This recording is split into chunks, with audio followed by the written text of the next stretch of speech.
Vamos a suponer que tenemos una superficie inclinada, que se encuentra a un respectivo ángulo de inclinación con respecto al horizontal, vamos a llamarlo θ, y este pues se va a encontrar sumergido totalmente dentro de lo que es un fluido. Esta línea pues va a representar la superficie del mismo. Entonces, nosotros vamos a querer determinar el efecto del fluido sobre esta placa, ¿no? Esta placa, aunque no se ve aquí, va a contar con una respectiva profundidad. Entonces, si recordamos un poco de termodinámica y de presiones, es que la presión va aumentando de manera lineal conforme aumenta la profundidad. Todo este relojito va a ser una presión. Entonces, si nosotros recordamos un poquillo, tendremos en mente que la presión únicamente es la representación de la fuerza aplicada sobre una superficie. Entonces, si de esta expresión nosotros despejáramos lo que es la fuerza, sería como multiplicar la presión por el área donde se está aplicando. Entonces aquí ya conocemos la presión y aquí conocemos también lo que es el área. Así que en un respectivo punto se debería ejercer lo que es esta fuerza. Y así como sabemos que se ejerce la fuerza en un punto, este punto pues debería tener una respectiva ubicación desde la superficie del fluido donde se encuentra sumergida. Entonces eso que tenemos aquí vendría siendo básicamente la fuerza de un fluido aplicada a lo largo de una superficie plana. Y la idea principal de esto, o lo que normalmente buscamos, es determinar la magnitud de esta fuerza y la ubicación de esta fuerza respecto a un punto en específico. ¿Va que va? Entonces, ya que sabemos qué buscamos, la pregunta es, ¿cómo lo vamos a determinar? El primer dato que queremos determinar, pues es la fuerza resultante. Una fuerza que se va a aplicar en alguna parte de lo que es la superficie y que sabemos que si recordamos el concepto pasado de presión, se determinaría multiplicando una respectiva presión por el área de aplicación. Entonces, un primer dato es saber que la fuerza resultante se aplica en un punto al que vamos a llamar punto P, llamado a su vez centro de presión. Además de lo que es el centro de presión, deberíamos tener en cuenta que esta placa, o mejor dicho, esta superficie, va a contar con una centroide.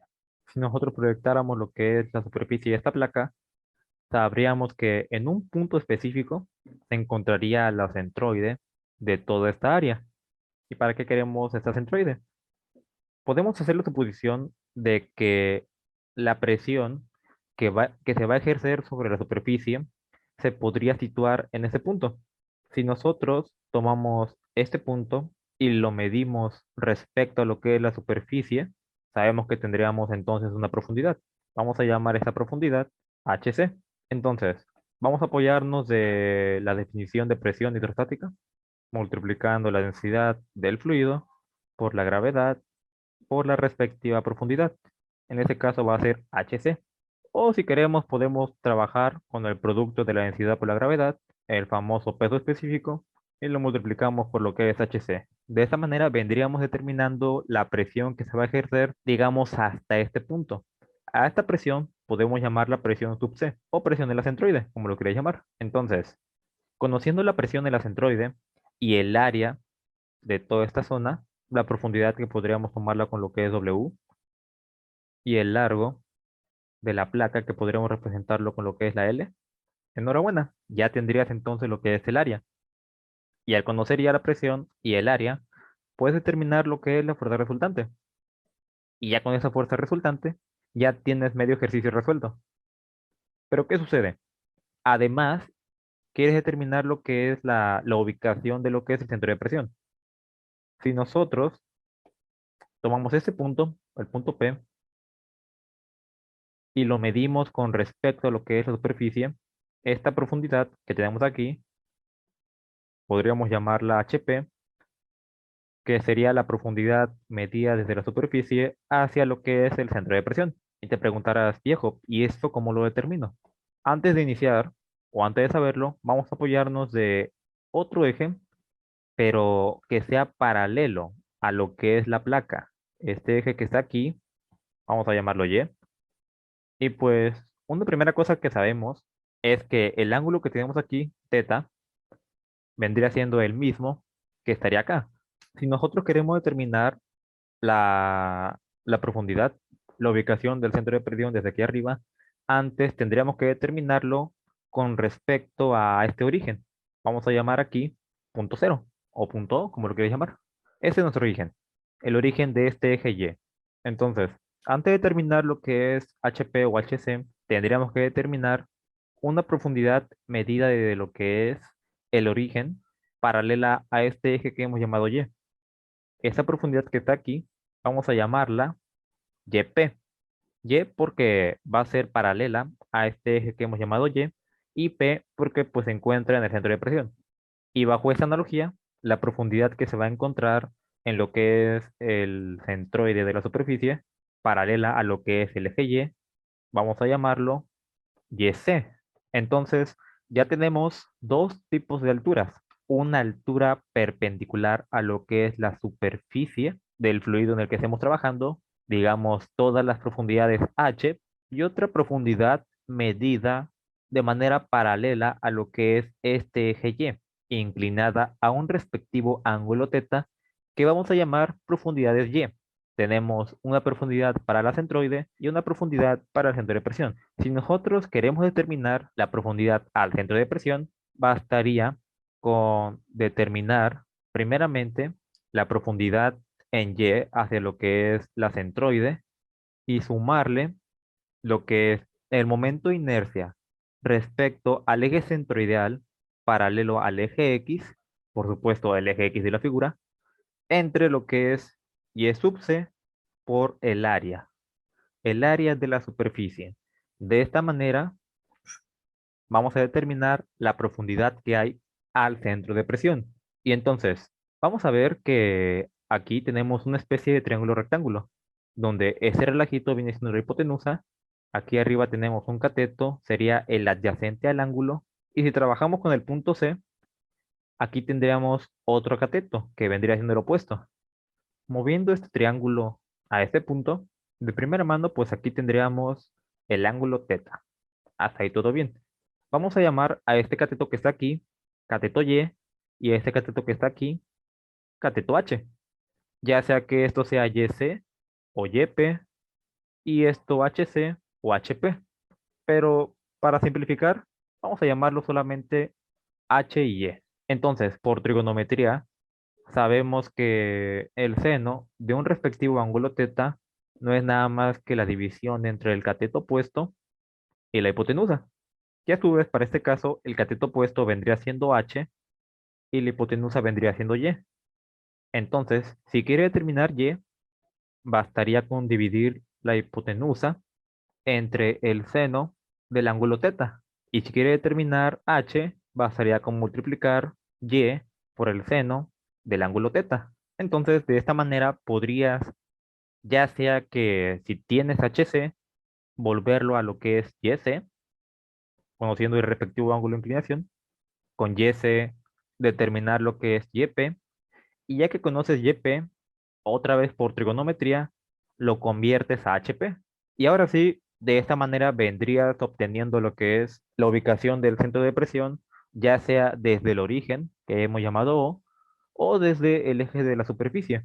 Y de alguna manera, pues ya obtienes lo que es el ejercicio, ya, y ahí queda. Pero aquí hace falta ver unas cuantas cositas.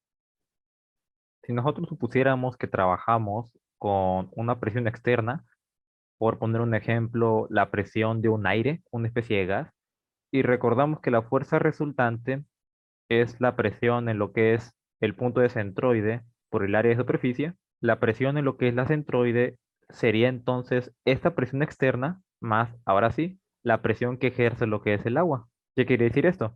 Que en lo que es la centroide, el punto C, además de que se ejerza la presión del fluido, es decir, todo el peso de este fluido que se va a encontrar aquí, se va a tomar en cuenta lo que es una presión externa en caso de que exista, si no existe no hay pedo, y al sumar ambas presiones, ahora sí, vamos a tener la presión total que se va a ejercer sobre la centroide de la figura. Y con esa presión, ahora sí, obtenemos la fuerza resultante.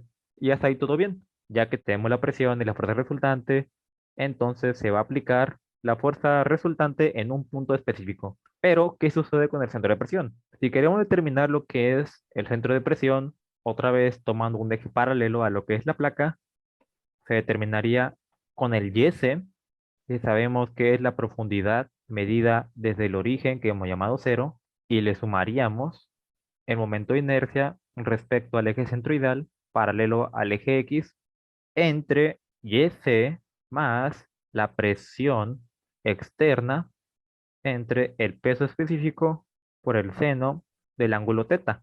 Y este relajito lo voy a multiplicar por lo que es el área. Y de esta manera puedo determinar el centro de presión medido de forma paralela a lo que es la placa desde el origen, pero esta vez teniendo en cuenta lo que es la presión externa que pudiese existir.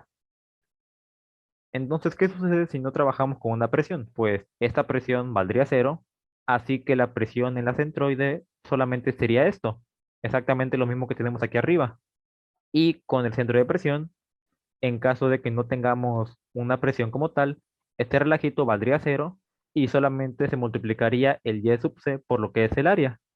Y esto quedaría idéntico a lo que tenemos aquí arriba. Así que puedes llamar a esto como una forma general.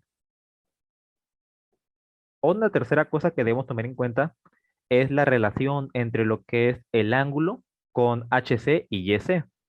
¿Qué sucede si, por ejemplo, este ángulo fuera de 90 grados? Si tenemos esta placa y el ángulo en este caso fuera de 90 grados, sería así el ángulo, entonces pues teta sabemos que vale 90 grados. Si recordamos, el seno de 90 grados sería solamente uno. Entonces, si recordamos esta relación que hay, si el seno de teta es uno, todo este relajito lo volvemos uno, obtendríamos que y va a ser igual a h aquí y que h pues va a ser igual a y. ¿Qué quiere decir esto?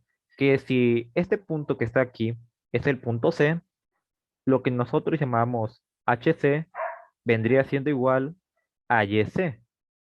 Entonces, HC va a ser igual a YC. Y bajo esta idea, lo que nosotros llamamos HP vendría siendo igual a YP.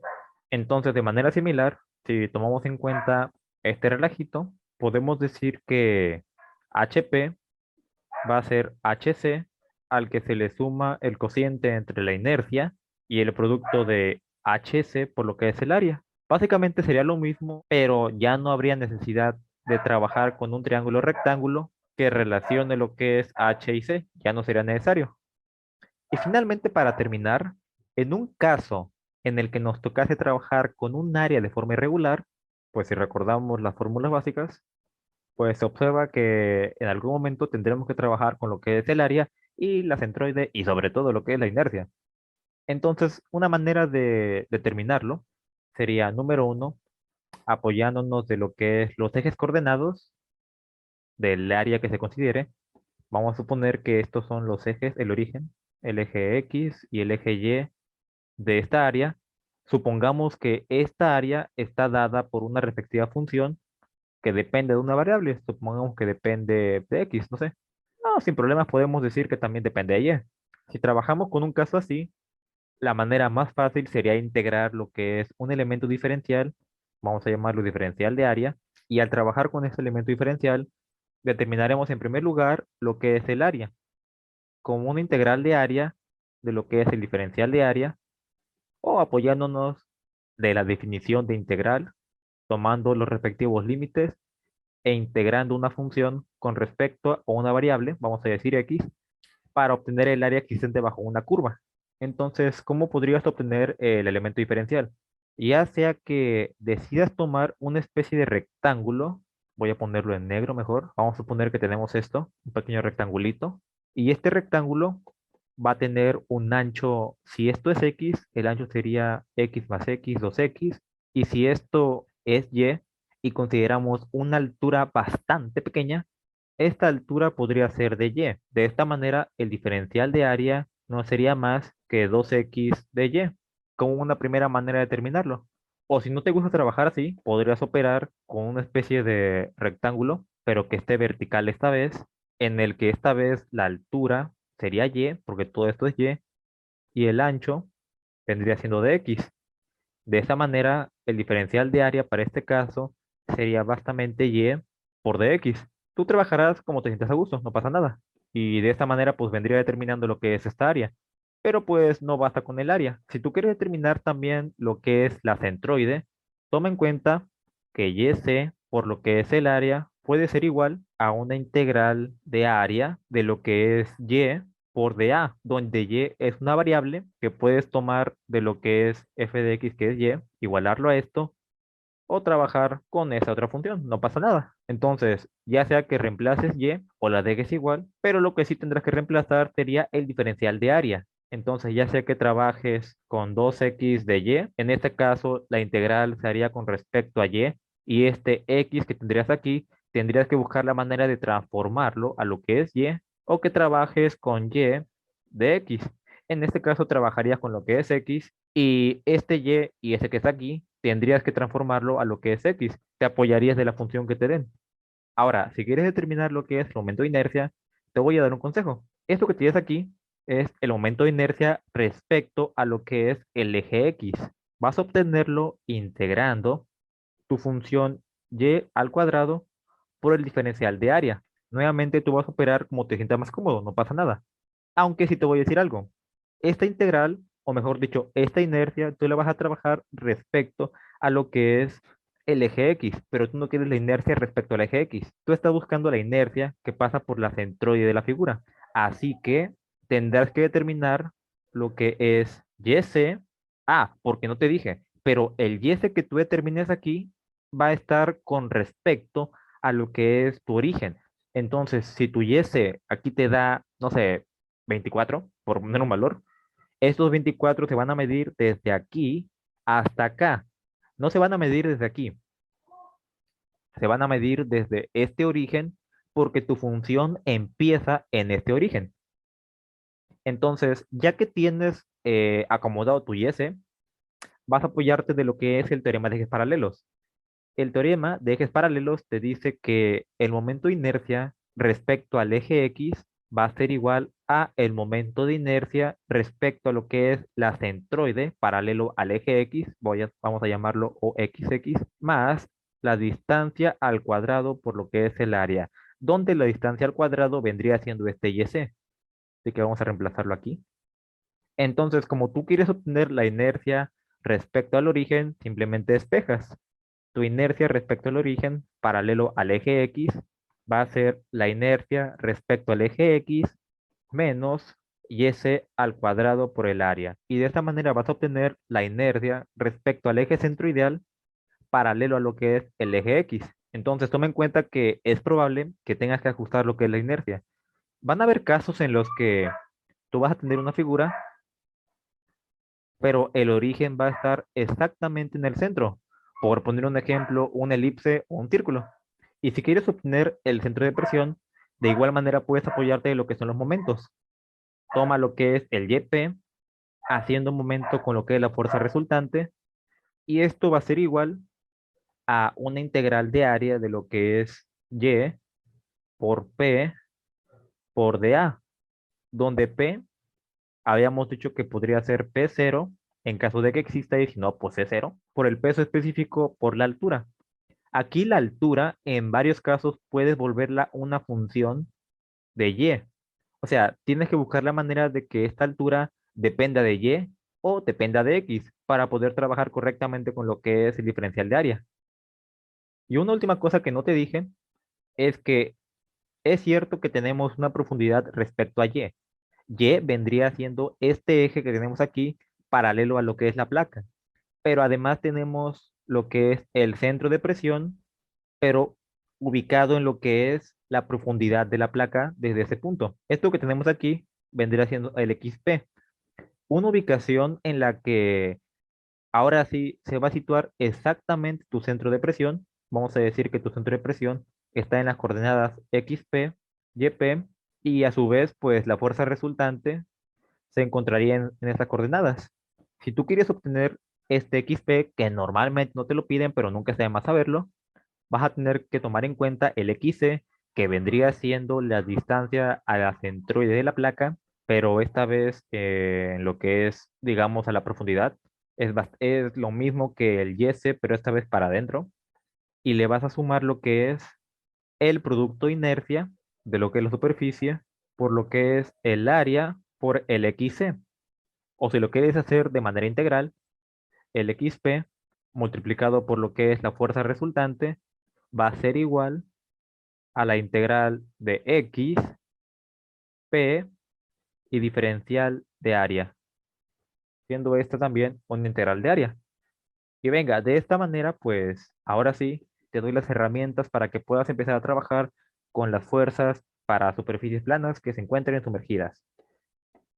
Ya vimos los casos con integrales, ya vimos los casos con lo que es la presión externa, un caso bastante sencillo sin tomar en cuenta la presión externa y pues lo que sucede también cuando pues el ángulo pues vale 90 grados, digamos cuando la placa es puramente vertical. Faltaría ver lo que sucede cuando la placa es horizontal, pero cuando la placa es horizontal pues la presión es uniforme y se sitúa exactamente en la centroide de la placa. El centro de presión pues vendría siendo este, la mera centroide de lo que es la placa. Este caso pues es tan sencillo que no vale la pena checarlo. Y de esta manera pues venimos terminando lo que es la fuerza de un fluido para superficies planas.